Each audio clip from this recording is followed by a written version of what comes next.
the end of the day, the point is that like corporations and governments will be forced to adopt Bitcoin because of its hard money qualities and the way that it increases in value over time. And whether they like it or not, they're promoting this tool of freedom for everybody else. So it's this sort of like catch-22 thing. And it's something that I don't think any other freedom technology really has. Like, it literally forces people to be human rights activists, even if they hate human rights. You may not be interested in promoting human rights, but Bitcoin is interested in making you promote human rights. This is the Blue Collar Bitcoin Podcast, a show where average Joe firefighters explore the most important monetary technology of the 21st century. We talk Bitcoin, we talk finance, and we talk shit.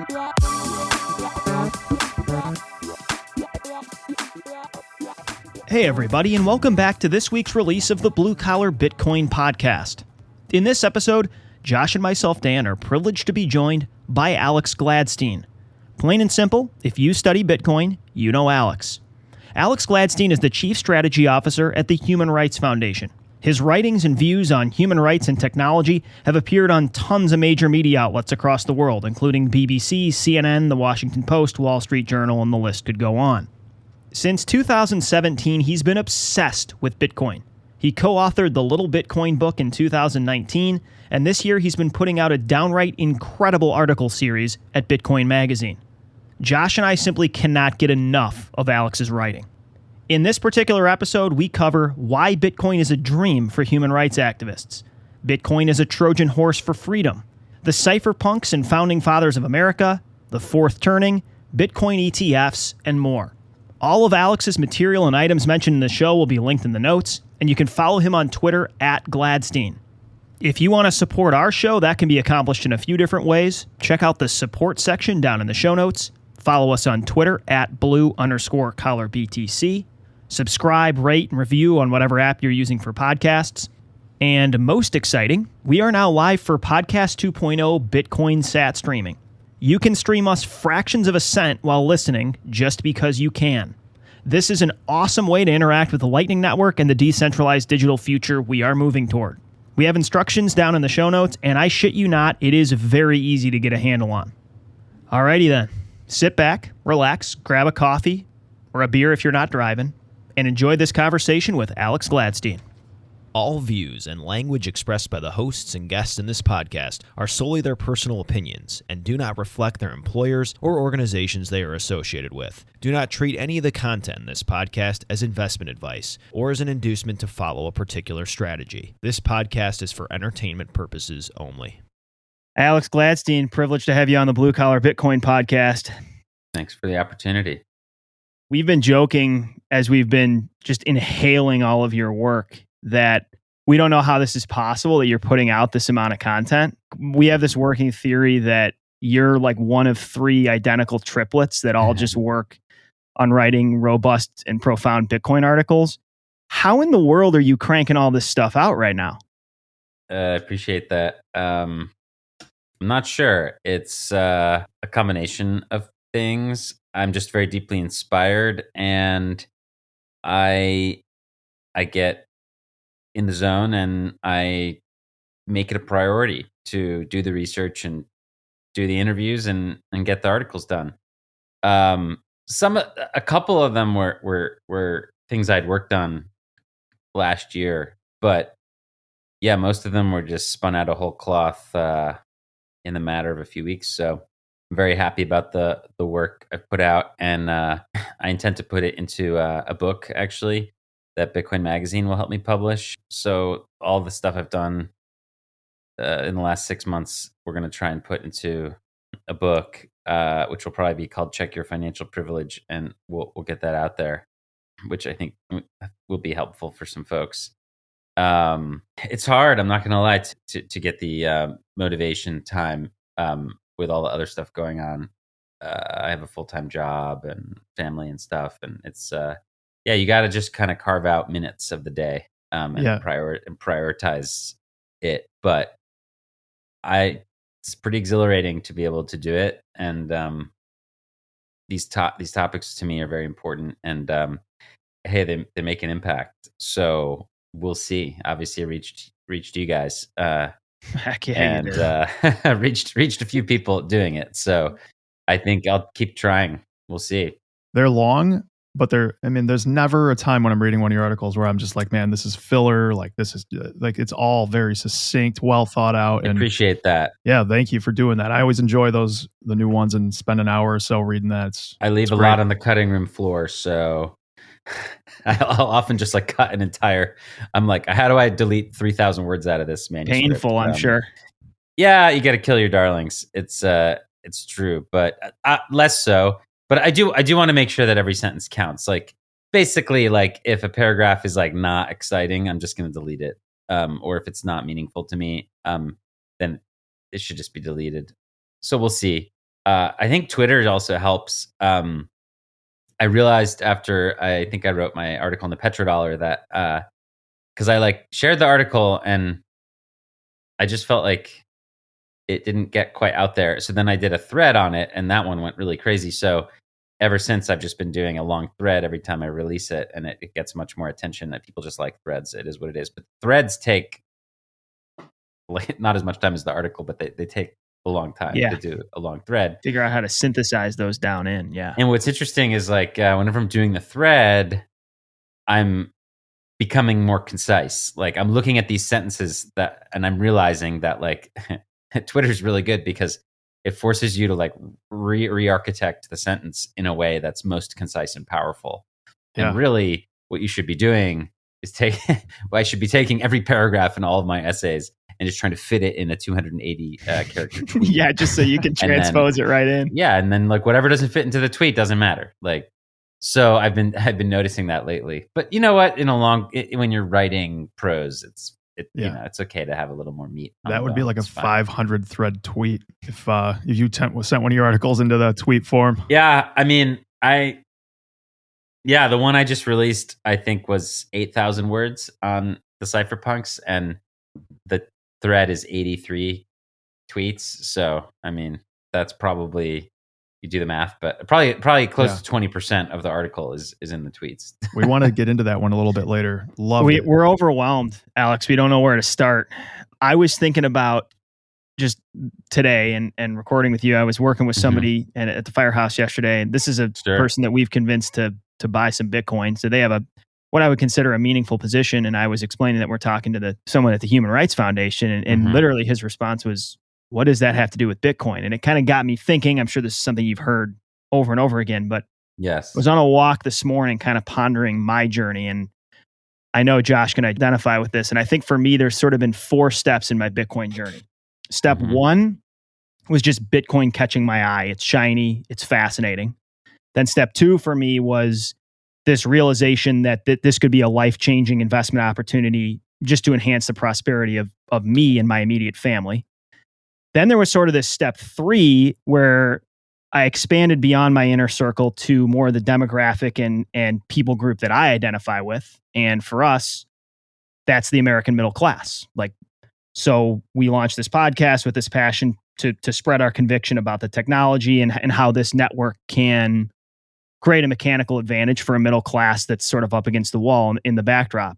And then I think there's step 4, which is this realization that this is a monetary network for the entire world, first through third, and that those that need it the most are really the ones that are cut off from the current financial rails and smothered by despotic regimes and governments. And you are the one that took me to step 4. And I think one of our goals today, as much as we want to dive deep with you and we have tons of specific questions, I don't think we can leave this episode without introducing and explaining this concept to those who haven't gotten to this step.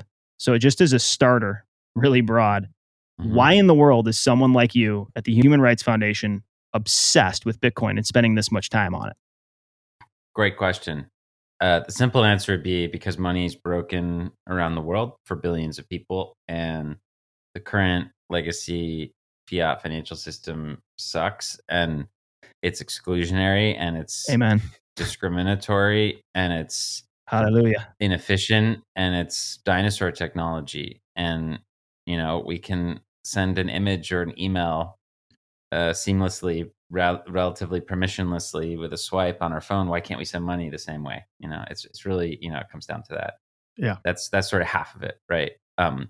Why can't we use money like we use information?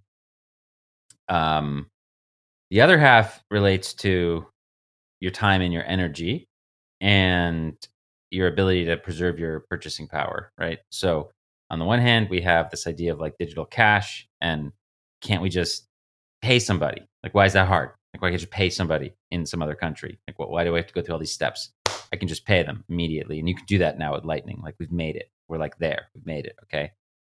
The second revolution in Bitcoin is the way that it preserves value for you, your family, your company, your community, whatever, over time. And I think that maybe in 100 years it'll be different, and store of value will be accurate. But it's not accurate to describe Bitcoin as a store of value. It's right now it's a dramatic appreciator of value. It's very different. Store of value would mean that you're like roughly able to buy the same amount of goods and services, right, with your output over time. That's just not true for Bitcoin. Like over the last 5-10 years, like the same amount of energy that you put in to earn a certain amount of satoshis, would originally bought you like half of a PS3, and then like a certain number of PS4s, and then whenever now PS5, it's like 100 PS5s or whatever. So That's such a good way to reframe it. I mean, it's an appreciator. yeah, like you again, you used to be able to buy like a bicycle, and then you could buy a car, and now you can buy like an aircraft carrier with the amount of Bitcoin that Yeah. you earned, like I don't know, selling concert tickets in 2010. Like it's insane. Unbelievable. So we'll see, but I think that's the digital gold part. Although it's obviously, what I'm saying is it's much more vivid than digital gold. But the idea is that the cool part is it marries these two needs that humans have of like just paying each other and doing business really fast anywhere in the world without any borders or walls. And then it can like preserve our value, and it's good money. And that's, to me, what's going to really be interesting to watch across any class America, but especially middle class America, is like the fact that all these things that we need that are utility for us are inflated in value because our money sucks. So like the house you live in is inflated in dollar terms because our money's bad. So people use houses as store of value. Like Right. once we have good money, the amount of value in homes homes will always have a utility. Of course, they'll always be valuable.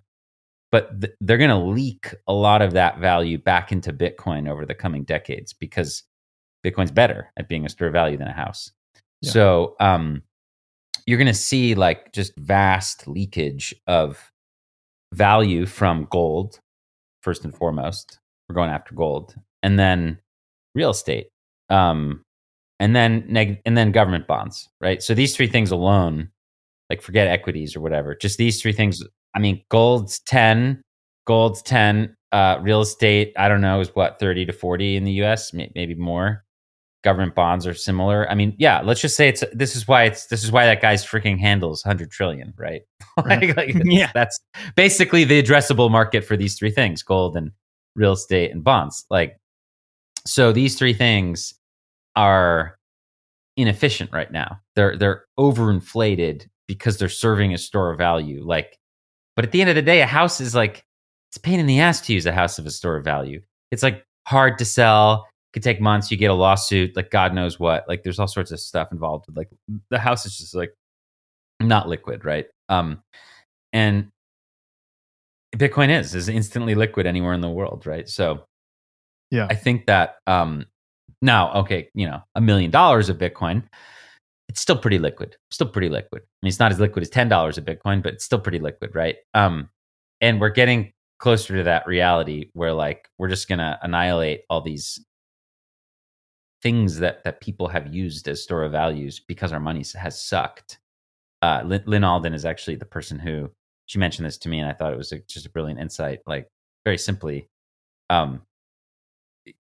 if our money's good, then these store of value things will come down in price, like relative to goods and services. Yeah. So I think that that's going to be a massive shift in the landscape of like of middle class America. Like again, like anything that people use for savings or whatever outside of Bitcoin is just going to come down, going to become more affordable. I mean, I'm very into this vision of like Bitcoin being a world of abundance, not scarcity. It's like counterintuitive. Like Bitcoin is scarce, yes, but that does not mean that the world that it will create is scarce and brutal and apocalyptic. No. It's going to be an abundant world of prosperity. That's at least what I believe will happen. There was a tweet that we sent out yesterday. It was, when money is scarce, things are abundant. When money is abundant, things are scarce. And I don't remember who said that, but that kind of nails it right on the head with what's going on right now. Money is getting printed into oblivion and things are scarce. The supply chains break down, and the opposite will make everyone flourish. Yeah. I mean, so you have this remarkable technology that is now accessible to anybody. And that's just a revolution. I mean, the fact that I can use the Lightning Network to pay anybody who has a smartphone anywhere in the world in a second, the fact that they could choose to store that value vis-a-vis their fiat currency, which is probably collapsing rather quickly, compared to ours. Everybody needs it. I mean, if everybody, human rights activists are just a small subset of people who need this thing. A lot of people, regardless of their political opinions, have trouble with their bank. Like they have trouble with their currency. It's hard to find something to invest in that can store value over time. Like these are all just like problems people have around the world. And they are oftentimes not discussed too much because it's just like, oh, that's the reality. It's like the way money works. Well, now we have like a paradigm shift. So, but especially for the human rights movement, it's just massive. I mean, now we don't have to deal with as much selective censorship, blacklisting, like deplatforming, all the stuff that governments do to their people all over the world. People can fight back peacefully. So that's why I think it's a big deal. Explore for us briefly, for a member of the audience that's just, this is off their radar, what the implications of the current global monetary system are for billions of people that aren't connected to all the rails we are. Give us a 1,000-foot view and explain to somebody the dysfunction there and then how Bitcoin enters to fix that. Sure. Okay, I'll give you 3 examples. So one would be in Russia. Obviously world power, very industrialized country, but one that has fallen under the rule of a dictator named Vladimir Putin. And he's passed a whole bunch of laws to make it like very difficult to like oppose him, right? So one of those laws relates to like foreign funding. So if you're like a human rights organization or an environmental group or a labor union group or, any sort of like basic sort of progressive cause, it is illegal for you to receive foreign funding, right? And they like monitor your bank accounts to make sure that it doesn't happen. So, I mean, it gets so bad that like I know activists who, like I know one particular activist, and she had to like to go to one of our programs, she had to like go to an embassy to get a visa to come in a different country. I think she had to go to the US embassy in like Poland or something to get her visa for whatever reason. Okay, so she goes, she does that. So we had to like pay her back. So basically the pre-Bitcoin solution was like, when I come to America, you have to give me like $800 in cash, and then I will like carry that back to Russia. Crazy. Literally the solution. I know people who've sewed money into their clothing and flown back to their countries just simply because they're afraid of sending a bank wire that it'll get confiscated. Well, it has a very high likelihood of getting confiscated. Or in the case of a Russian, it definitely will get confiscated.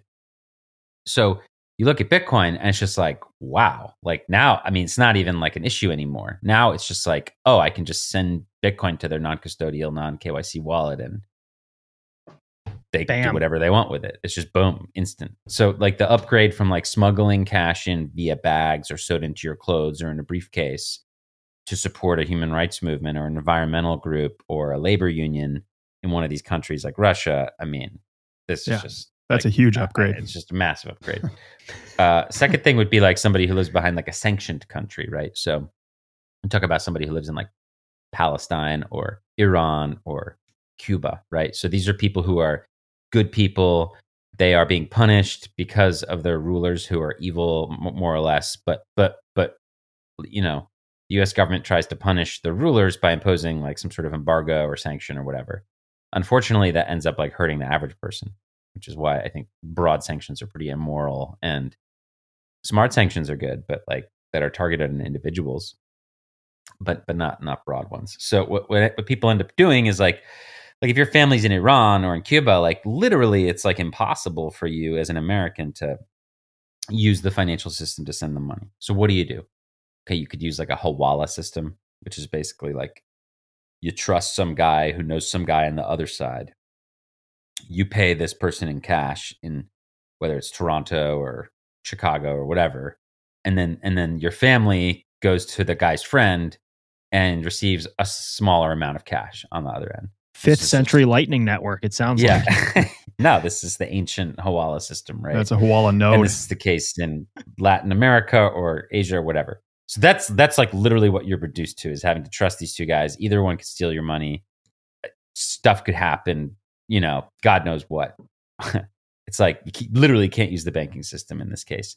And people are desperate. I mean, I spoke to, they have family, they need to get medicine into these countries. Like medicine gets blocked. Like it's tough. It's tough out there. It's tough times. So Bitcoin comes in and fixes this like just immediately. Like now you just directly connect and transact with your family and get them what they need, regardless of whatever embargo or sanction or whatever. It's just not relevant anymore.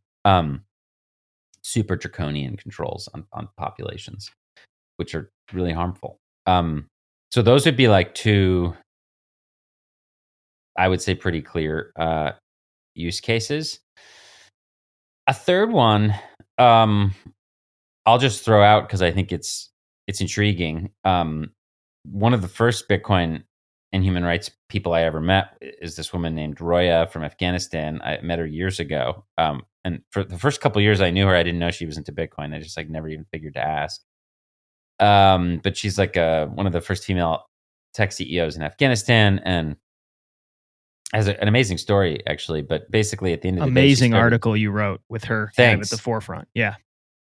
Again, I've had the pleasure of knowing Roya for a long time, and it was awesome to have her at the Bitcoin Academy a couple of weeks ago in Miami talking about her story. We're going to post that video soon. It was really good. But yeah, I mean, look, at the end of the day, she ran a company in a conservative society.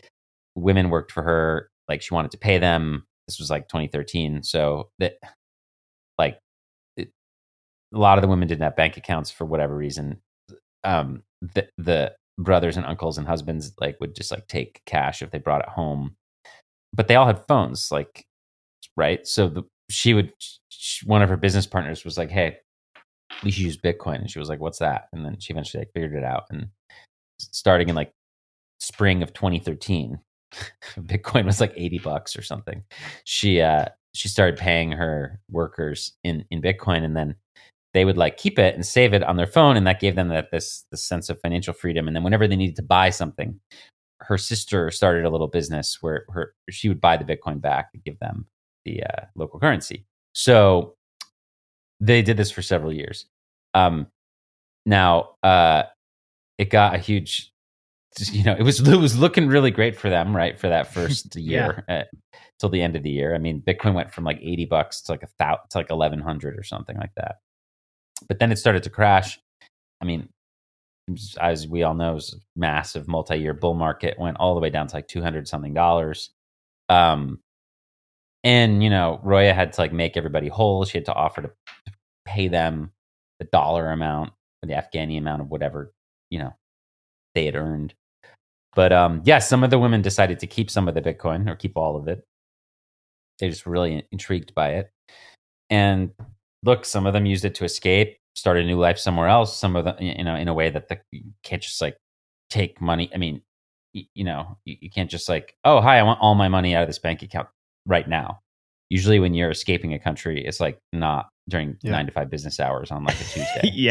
Or there's like this long line of people. No, fuck that. So leaving a country with 24 words in your head sounds quite a bit easier than. Yeah. And I don't think that this person like memorized the words, but she had her seed, she had her backup, and she got out of there. And, there's different examples. One is a woman who went to Germany through like the whole Underground Railroad through Iran and Turkey and through the Mediterranean Sea and made it to Germany and funded her new life. And then Roya's sister, who was also at the event the other day, she just saved up and held from 13 to 18 and used it to finance her education at Cornell, Incredible. Super badass. So, yeah, I think those are three pretty good stories showing how this thing is for real. I think that there's a lot of other stories, obviously, as you know, that I have, but I think those are pretty good to start with. But look, I mean, for you, if we're talking like the average American family, I think it's more about like empowerment and how you and your family can like preserve the time and effort that you're spending at work for future generations. I think that's really what's the most important thing. Like maybe you have family abroad, in which case this is really cool because it allows you to connect with them, and you don't have to deal with like Western Union or whatever. Maybe you're in you run a side business where you don't want to deal with the banks. This makes it pretty cool. Maybe you don't like the surveillance state and you want to be able to buy stuff on the internet with like the minimal KYC and you don't want like data brokers selling your stuff. Okay, you can use Lightning to buy gift cards and buy all kinds of stuff. And you can order stuff. I mean, you can use Lightning to, if you're worried about the surveillance state, you can use Lightning to buy an Amazon gift card and have it. You can pick it up at a Whole Foods.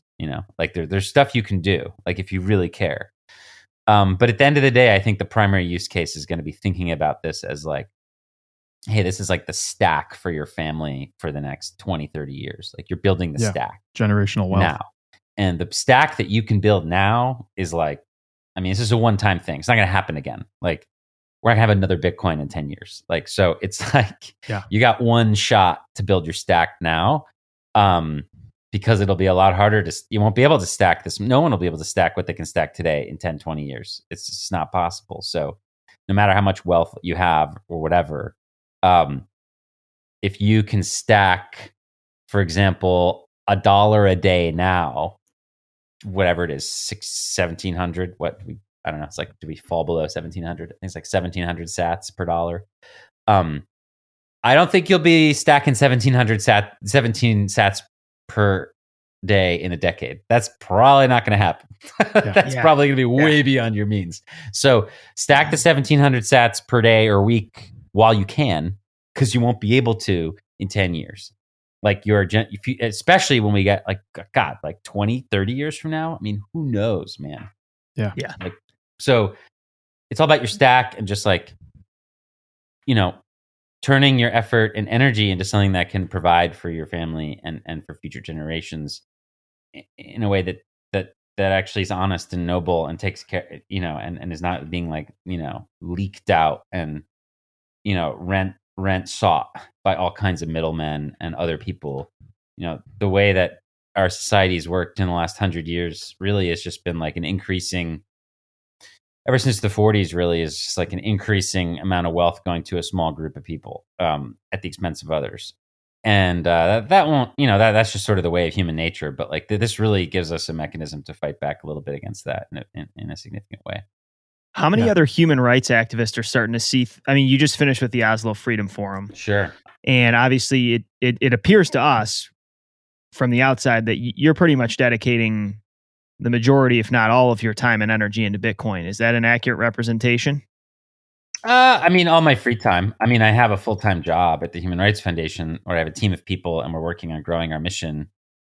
And that's what I spend like a lot of my day doing. But yeah, all my free time, I'm usually involved with Bitcoin stuff. Yes. How many other activists are starting to, like, where are we at in human rights activism with an understanding of what this technology unlocks for the disenfranchised? I think we're no better than the world average, which I think is about 2, maybe 3% of the world. So I really would have thought it would be more than that. Just considering the world you guys are in. It's really not. It's crazy. I don't know what to tell you. Like Amnesty International, I don't think they've issued a single statement about Bitcoin ever. Like it just shows you where we are. Yeah. Interesting. Yeah. Well, look, and I touched on this in the cypherpunk piece, but like for whatever reason, the privacy community has really been hostile to Bitcoin. The sort of digital security community, digital privacy community, they've been very hostile to it. Now this is going to change. And I think that Snowden is a really good signal for this. Like you're watching, even in the last 6 months. I mean, if you just read what he's writing, like he's starting to get it. That I have always been surprised how little it seemed like he grasped Bitcoin, considering his, his computer background and all of that. Like I no, thought, but it's understandable and intuitive. Like because your priority is the surveillance state and privacy, it would make like you don't really care as much about the all the other things that go into Bitcoin. Like when it was engineered, why did Satoshi make it so that privacy wasn't the number one engineering priority? And you're looking at that probably and you're like, well, this is clearly inadequate. Let's build a more private version of Bitcoin. And this is, not coming from a bad faith place. This is coming from a good faith place, right? Yeah. The problem is that's not how it works. Okay, to create a good money, it has to be auditable and there has to be a fixed supply. Yeah. Or at least a predictable issuance. There can't be some group of rent seekers changing the amount the of economics money that has to come exists. first. But that is not an intuitive conclusion at all. That took the cypherpunks like decades to figure out. Like it wasn't clear. I mean, when David Chaum made eCash, like it'd be whatever. It was like they could make as much of it as they wanted to. But ultimately that was its demise, was that it was a centralized corporation. And guess who was working for DigiCash? Nick Szabo. Okay, so Nick Szabo's working there and he's like, oh shit, this thing collapsed. Maybe we should try to make a different kind of asset that humans can't just make more of. So, he had his Bitgold idea. And then from there, it wasn't cited in the white paper, but Satoshi did write that Bitgold was a major influence. And you can this is super clear because eventually, like, Bitcoin was released not during the Snowden revelations. It was released during the Great Financial Crisis as a result of it. So it's like, once you realize that the main issue is the money printer and like control over the money printing, okay, then it starts to change your opinion about Bitcoin and why Bitcoin. And I think Snowden's going through that right now. I mean, he just wrote a massive article like 4 days ago on basically the Cantillon effect. Dang. I read that, actually. That was phenomenal. He's really coming around. I don't think he used the word Cantillon effect, but he that's what he wrote about. And it wasn't even really about Bitcoin. It was just like, it was a complaint about the mint the coin movement. And, once you realize that like that's the real issue in money, like sort of the most fundamental problem with money is the way that the powers that be exploit it for their own purposes at the expense of everybody else. Yeah. Then you realize what a powerful thing Bitcoin is. And then we can work together to make Bitcoin more private. Like Bitcoin is getting there. Like it's like most of the like Lightning is digital cash. And you know what? The vulnerabilities in privacy in Lightning are fixable. They're not terminal. Like they're arguably you can fix most of them at the wallet level over the next year. And I mean, people are doing extraordinary work to make Lightning more usable. I mean, even some of the like halfway steps. Like right now, you like use a KYC service like Cash App to buy your Bitcoin, and then like, or Paxful, and then like you move it to a Moon wallet. Like, guess what happens when you when you Lightning that money now to another Lightning wallet? It's a submarine swap. It's not like the other person even knows where the UTXO. Like, there's no way. Now, Moon might be able to dox you, which is why they're moving on to a different model. But like, once you actually start looking at how these wallets work, like you could start really seeing that the privacy is close. Like we're very close, very close. Yeah, from your piece, Bitcoin is a Trojan horse for freedom, which is in contention for my favorite.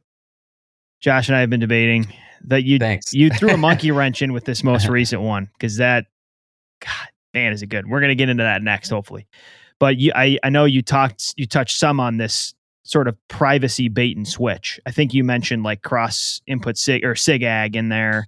We just had the Taproot upgrade. Lightning network adds all this privacy. I think this is one of the things that we're most awestruck by with Bitcoin. Is just you regulate its current form and shape, or you think you understand and have a handle on its current form and shape, and then it just changes shape and form. That's one aspect of the Trojan horse. The other that you get into, which I kind of want to tee you off here and let you hit the driver, is just this people are enamored with the store value characteristics or the number go up characteristics that you highlighted. But as this adoption grows and as innovation increases on the network, it just makes the protocol more robust and in a lot of ways more inclusionary. Walk us through what you mean by Bitcoin being a Trojan horse for freedom. Yeah, so I think you're seeing it now, right? So there's going to be like an ETF, right? So Wall Street is realizing that there's a lot of demand for exposure to the Bitcoin price. And now they're pushing Washington to allow an ETF that Americans can invest retirement savings into, where part of it can be exposed to Bitcoin. And I think that is driven by pure self-interest by all the parties involved. Like, like, the ETF people want deal flow. The future retirees want exposure to an asset that's rising in price. There's nothing altruistic about this endeavor. The asset itself will be totally it's not Bitcoin. It's like a promise to pay Bitcoin maybe in the future. So like nothing to do with freedom at all, right? But here's the part that's cool. So to create such a thing, most likely down the road, someone's going to have to buy some Bitcoin, right? Yep. Whether it be through a contract or the actual spot, okay? And that's going to drive, over time, the price up, the adoption, the network effects, okay, of this tool. So even this like super, super like Wall Street like version of Bitcoin, which is totally captured, centralized, TradFi Bitcoin. Yeah. Not exciting. Even this is like boosting the overall network value and the adoption. And they can't stop it. And they're not going to stop it because it's not in their interest to stop it. So, I mean, that's just like one example out of many. But at the end of the day, the point is that like corporations and governments will be forced to adopt Bitcoin because of its hard money qualities and the way that it increases in value over time. And whether they like it or not, they're promoting this tool of freedom for everybody else. So it's this sort of like catch-22 thing. And it's something that I don't think any other freedom technology really has. Like it literally forces people to be human rights activists, even if they hate human rights. This is fascinating. So that's well said. That's why I think it's cool. Yeah. So that's the TLDR. You may not be interested in Bitcoin, but Bitcoin is interested in you. Yeah, I mean, or you may not be interested in promoting human rights, but Bitcoin is interested in making you promote human rights. Exactly. Would be the way to put it. Yeah. So I kind of did a shitload of you reading your material, and a couple of them that popped out at me kind of go, just your most recent one, The Quest for Digital Money. And then reading that side by side with Bitcoin and the American idea, the parallels between the founding people in Bitcoin and this whole cryptography movement back in the 70s, 80s, 90s, and then up till today with the American founders is kind of profound to me. I wonder if you've had ideas kind of with that, or how do you see that parallel between those founding parties? I mean, yeah, you could go very deep there. I think that the cypherpunks believed in the same values that the founding fathers did, more or less. Obviously, I get into that in the article about Independence Day and why it did not deliver what it promised for many Americans.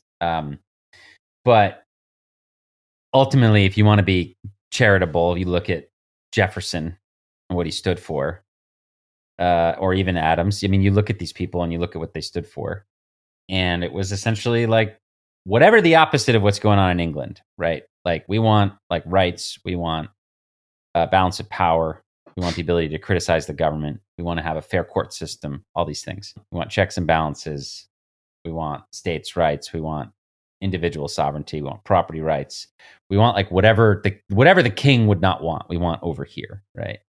Okay, now you're looking at the cypherpunks, and their enemy is not the King of England, but their enemy is really the U.S. government's growing surveillance state. And they're like, all right, well, like what what do we want in this new cyberspace? So that, the founding fathers were settling the America, cypherpunks are settling cyberspace, and they're like, what are we going to build here? So basically, like whatever's the opposite of what the surveillance state wants. So again, privacy, free speech, and really electronic cash was like the holy grail of what they were working on, right? Like, Yeah. it was sort of evident even from the beginning of when the actual cypherpunks started meeting up in San Francisco that like electronic money was, if you read Eric Hughes's article or his little manifesto, it's like he talks about money, right? So money was always like part of it, right? So yeah, I think that in a world of monsters, both of these groups of people tried to make a better future for the people they cared about. I think it's a strong parallel. And both incredibly noble. Maybe not the maybe not the individuals. Okay. I mean, founding fathers, slave owners, all kinds of stuff.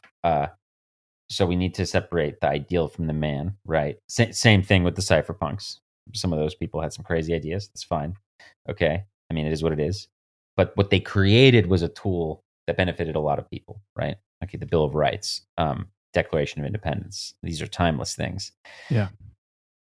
Public key cryptography, incredible. Changed the balance of power between the individual and the state forever. PGP, the Bitcoin white paper. I mean, these are incredible documents. So, yeah, I think you can draw a lot of parallels there. And it really ends up just boiling down to the fact that I think that, like, Bitcoin just kind of like has this weird way, but it just sort of, I think it'll just sort of make government more honest long term. Like, it just empowers the people a little bit more, prevents the government from doing its like worst excesses. And I mean, this is very speculative because we're just at the outset of this thing. But it's crazy. I was on a panel the other day in Texas at UT Austin with Congressman Warren Davidson and from Ohio, and he's on stage with me, and we're being interviewed. And he's telling the audience to go to whatthefockhappened in1971.com or whatever. And I'm like, that's awesome. I'm like, what in the world? Wow. Yeah. I'm like, that's a sitting U.S. congressman telling the public that they should check out this website. I think that was at least verbally a first. I think Loomis had tweeted something about it earlier, but she's thanking God for Bitcoin. Yeah, but I mean, but so you got these politicians, and they're like, they really believe that, and I think they're growing. They're going to grow. I mean, you've got a diverse group of them coming out now. I mean, just wait for the next year or two to happen. More and more people from different backgrounds, right? Totally different backgrounds. I mean, you've got Warren Davidson and Cynthia Loomis, but then you've got people like Erica Rhodes, right? There's like different kinds of people who are in politics who view Bitcoin as an important tool for their constituents, right? And who don't think the US government should be banning it or restricting it, right? That's pretty powerful. And I think it's quite profoundly American. So that's why I was excited to write that 4th of July piece. And yeah, I think there are definitely parallels with let's say the founding fathers of Bitcoin. Did you sit down one-on-one with Adam Back for the Quest for Digital Cash article, or was that all just research? Like, how did you, he kind of centered in that. How did you do some of that research? No, I mean, I didn't do it in person, but I interviewed him. Yes. At length. Yes. I mean, that's basically, I was like, I want to make this its own thing. Like, it was going to be part of a wider story, but I was like, this is too interesting. I really want this to be a standalone. I mean, it's just too perfect to have the guy who got the first email from Satoshi. Like, it's just amazing. So really what an honor to get to talk to Adam for like, we're going to do a Spaces next week actually with Adam, and it's going to be really fun because there's some other like Aaron from Bitcoin Magazine and Pete Rizzo. There's a few people who work for Bitcoin Magazine who are, excellent Bitcoin historians. I had the privilege of having Nick Carter come down and talk at the Bitcoin Academy, and I asked him to give a talk about why Satoshi was a human rights activist, and boy, did he deliver. It was great. So we'll have that out on the internet soon as well. But there's a lot in that area that I get intrigued by. And yeah, it's just the struggle for digital freedom is very important, like right now. This could not be more timely. And it's just not on that many average folks' radar. I think is another key component. Like if you're in this space, if you're down the rabbit hole, this is something you're thinking about all the time. But Sure. for the average person, that this is just not in their purview. Yeah, well, at least the money piece isn't. I mean, look, I think a lot of people like get the surveillance capitalism piece. But look, it goes back to what is the solution? Like, so a lot of people saw the surveillance state beginning to be built in the late 80s, mid 80s, late 80s, early 90s. Most people said, let's just convince the government to like be nicer to us. Like that's literally what they were like, we should lobby for better restrictions. It's just like, okay. I mean, there's like a deep state, there's like the NSA. You're not gonna lobby with them. You're not gonna negotiate with them. So cypherpunks were like, not a good idea. Let's actually just like seize our rights with open source code. And I think that's the most profound thing. And that's obviously what Satoshi did. There was never an opportunity where like any sort of group of Americans would be able to get together and say, hey, we should have an open dialogue with our government about like the dollar and how it's screwed up. Like, and how the banking system is broken. That would have been like during the revolution of times, like people going to literally the king. Look what happened to the Liberty Reserve people or whatever. Or oh, please, Mr. King, don't take our rights away. Ross Ulbricht or any of those people. Anyone who's like sufficiently creating an economy that's like outside of the purview of the government, no, you're going to get arrested or worse. So it's like, that's why what happened with Satoshi was so profound. I mean, it was a historical moment when, I mean, never again. It's not like you guys, it's not like the three of us could be like, hey, we're working on this like new money thing. It's not like it would be worth nothing for a year and a half. These token projects immediately get captured by special interests now. And like, it's not going to that's not going to change like moving forward. Like, so Satoshi really had like kind of one shot and they knocked it out of the freaking park, man. Knocked it out of the park. It's crazy. Alex, I wanted to ask you, are you familiar with the book, The Fourth Turning? Familiar with the concept, but I've not read the book. No. You don't really need to if you're familiar with the concept. It's basically the idea that every generation is 20 to 25 years long, and this whole cyclical idea of kind of an event like a catalyst causing, the last one would have been World War II, before that the Civil War, where there's some horrible kind of upheaval that kind of resets everything, and then we kind of grind our way back to that same upheaval happening again.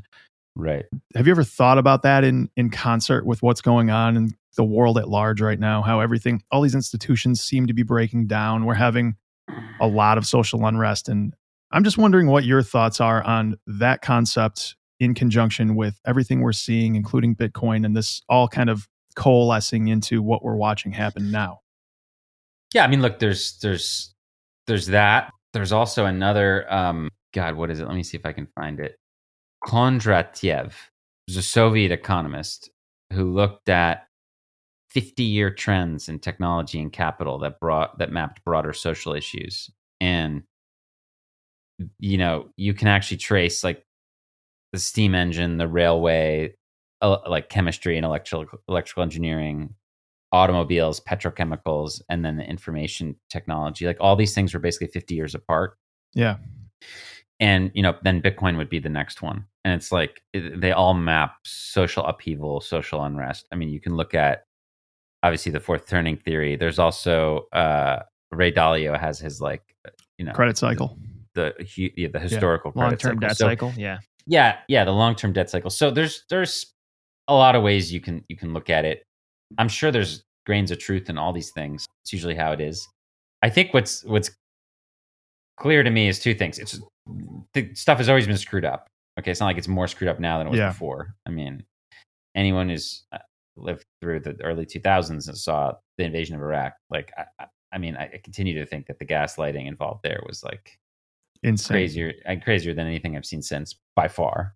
So we'll see. But what's really clear is like what's not like a theory or up in the air is how the money works. And that's what I've been focusing on. So aside from these like broad social trends, which I'm sure you could draw all kinds of interesting conclusions from, the fact is that we were on a gold standard and then we were on a dollar standard backed by gold. And now we've been on the dollar standard, right? Or maybe you want to call it the treasury standard for 50 years. And these things have consequences, and you can look at the outcome of these things, narrowly. Like, yes, they are. You have to look in context and concert with other stuff, but like, it's just very hard to escape this conclusion, and you can look at it from a Marxist lens, from a capitalist lens, from different lenses. You can analyze this.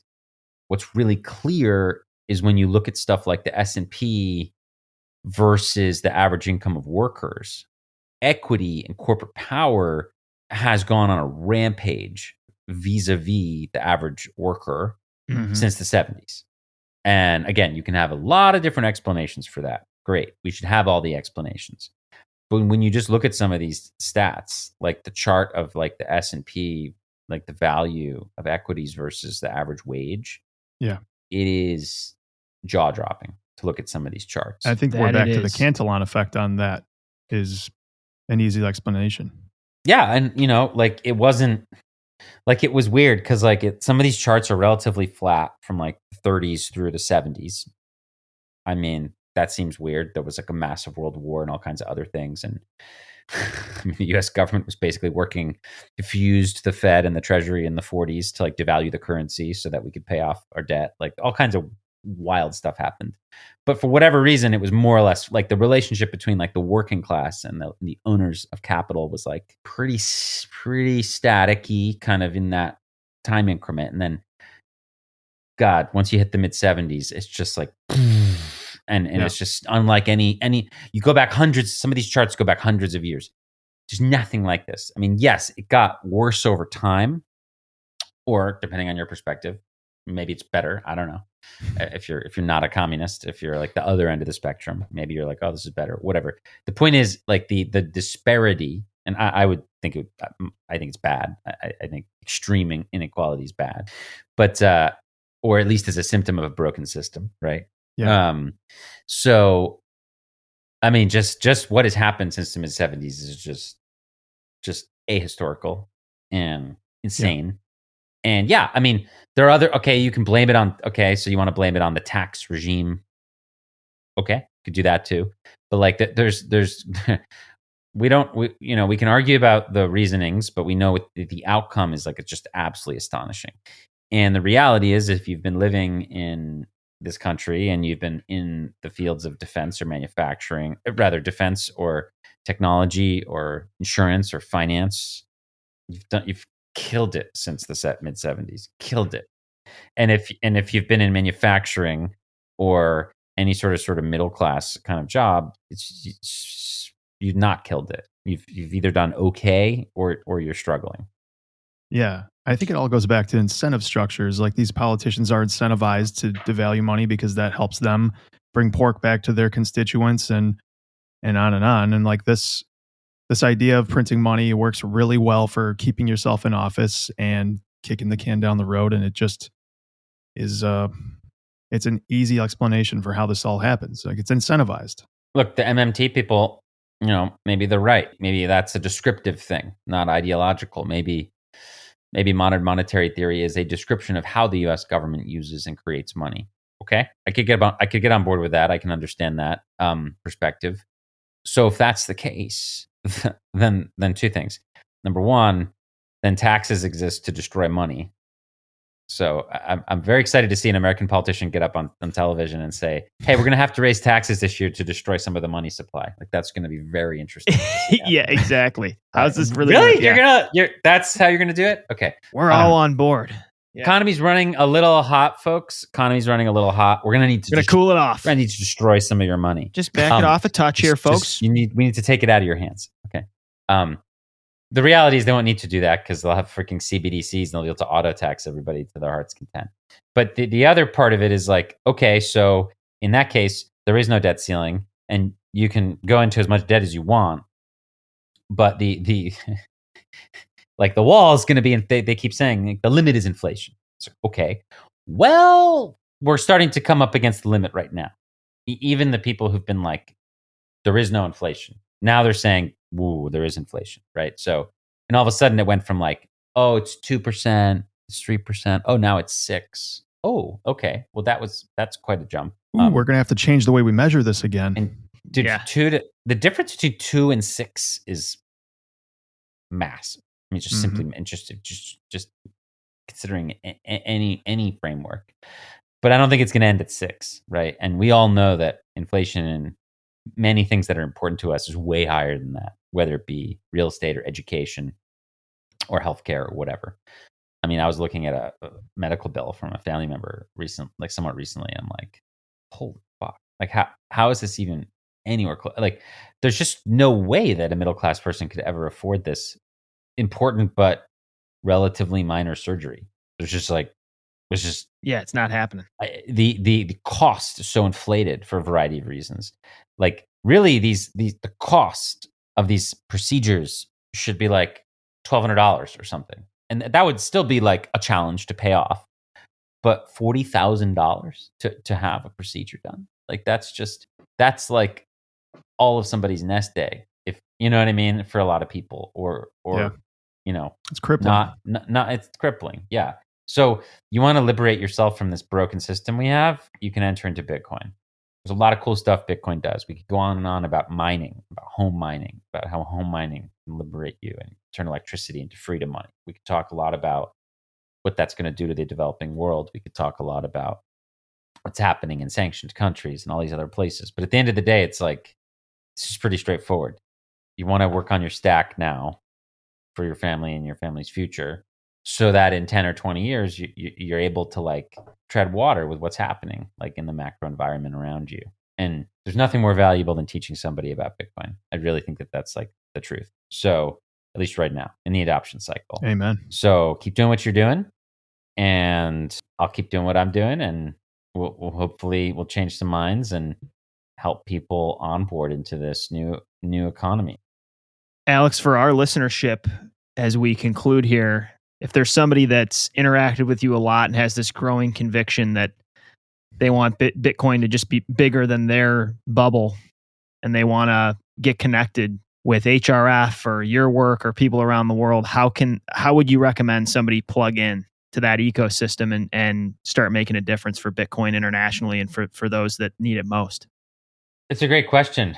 I mean, look, I would say that you can go to my author page on Bitcoin Magazine and look at some of the work I've been doing. I'm also creating I'm working on it. It's a work in progress, but I have like an alexgladstein.com kind of site that I'm working on to put all my writings on. Hopefully those can inspire. You can come to the main way is to come to the events that we do. Like the Oslo, if you want to plug in, you got to come to an event. So the Oslo Freedom Forum is a global event series. Next one's in Norway in May. These are life-changing events where you're going to meet a lot of amazing people, including some good Bitcoiners, but a lot of people who care about freedom around the world. I think the Little Bitcoin book is still useful. Came out with it a couple years ago with some other Bitcoiners from around the world. We wrote that. Hopefully this book I'm working on now will be more of a deep dive. If you have someone who's interested in politics and history and they want to learn more about the impact of Bitcoin happening around the world, like hopefully that'll be good to give them. We'll see how long that'll take to get out, but hopefully not too long. But yeah, I you can always follow me on Twitter at Gladstein. I try to share whatever I think's interesting or important in the Bitcoin world. And we'll certainly be in touch. I appreciate you guys having me on. Thanks so much for your time, Alex. Enjoyed every minute of it. Do us a favor, please tell your two identical triplets that we also thank them for their contributions to Bitcoin. Yeah, it's like in the Prestige or whatever. Exactly. I was thinking about Christian Bale or whatever in the Prestige. I will let them know that they are their efforts are. You either have those twins or you figured out cloning. I don't know which one it is, but one of them. Thanks. Have a great rest of your day. Thank you. Thanks, guys. Thanks for listening into the show. If you enjoyed this discussion, be sure to subscribe on whatever app you're using for podcasts. And if you have an extra minute, go ahead and leave us a review. You can also follow us on Twitter. We're at blue_collar_BTC. We invite questions, comments, and inquiries of any kind, and our email is bluecolarbitcoinpodcast@gmail.com. We look forward to you joining us next time on the Blue Collar Bitcoin Podcast.